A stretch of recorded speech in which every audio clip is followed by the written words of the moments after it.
ये है जी पूरी 2 TB की एक्सटर्नल हार्ड ड्राइव और इसका साइज चेक करें। ओ भाई इतनी ज्यादा स्पेस, इसके अंदर तो एक पूरा खानदान आ जाना है। भाई मेरे लिए तो ये भी कम है। ओ भाई क्या खाने का इरादा है इतनी स्पेस? अभी ये आपको खरीदनी चाहिए या फिर नहीं? इसके कुछ फायदों के साथ साथ तो नुकसान भी है। किनको एक्सटर्नल हार्ड ड्राइव खरीदनी चाहिए और किनको इंटरनल हार्ड ड्राइव खरीदनी चाहिए। ओ भाई वीडियो के अंदर भी कुछ बताना है कि इंट्रो के ऊपर ही सारी वीडियो मुकम्मल कर देनी?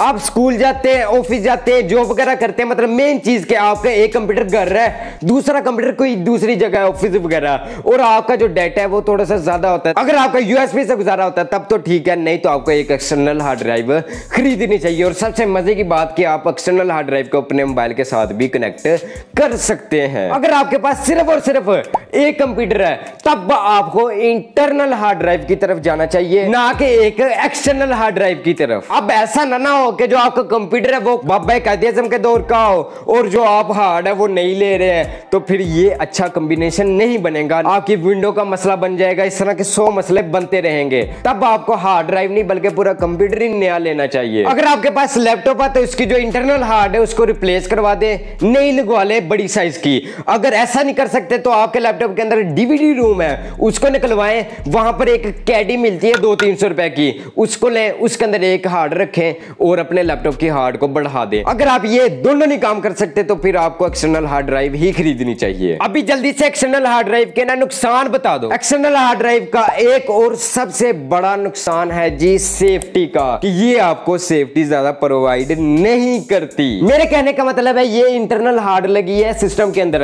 अब कौन इस तरह सिस्टम को उठाएगा और नीचे फेंकेगा, तब जाके ये नीचे गिरेगी, तब ही इसको नुकसान होगा, वरना ये हमने इस तरह कंप्यूटर रख दिया बस ये पड़ा हुआ है। मगर हमें तो इसे कैरी करके रखना है, अगर ये गिर गई तो आपका सारा डाटा जाया हो सकता है, मतलब के खोता पूरा खूह दे विच।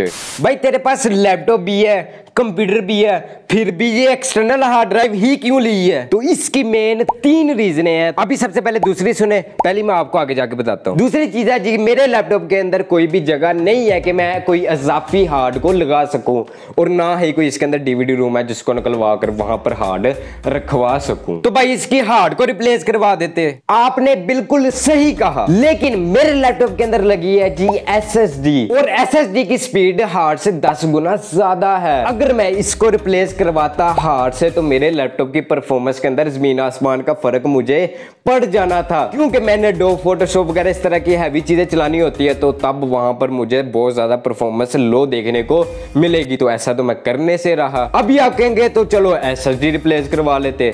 अगर भाई मैं 2 TB की SSD लेने जाता तो मुझे पूरा लैपटॉप बेचना पड़ना था, मतलब कि SSD ज्यादा महंगी है हार्ड से। और पहली चीज है कि मैं अपने कंप्यूटर के अंदर इंटरनल हार्ड क्यों नहीं लगवाई, मतलब जितनी मर्जी इसके अंदर ऐड करती रहो स्पेस बढ़ती जानी है। तो उसकी वजह है जी कि मेरा जो कंप्यूटर है ना ये थोड़ा पुराना है, मुझे इसके हालात के ऊपर यकीन नहीं है। ये कभी ऑन नहीं होता, कभी ऑन हो जाता है, कभी चलता चलता बंद हो जाता है, तो इसलिए मैं रिस्क नहीं लेना चाहता था। नहीं तो मैंने इंटरनल हार्ड लेकर ही इसके अंदर लगा देनी थी, उसका फायदा मुझे ज्यादा था। अच्छा ये 2 TB भी कम किस तरह, क्योंकि ये जो आप वीडियोस देख रहे हैं इनको मैं इसी के अंदर स्टोर करके रखने वाला हूं, इसलिए ये मुझे कम पड़ जानी है। अभी आप यहां पर गौर से देखेंगे ना तो सब्सक्राइब नहीं लिखा हुआ, वो नीचे है उसे दबा दो।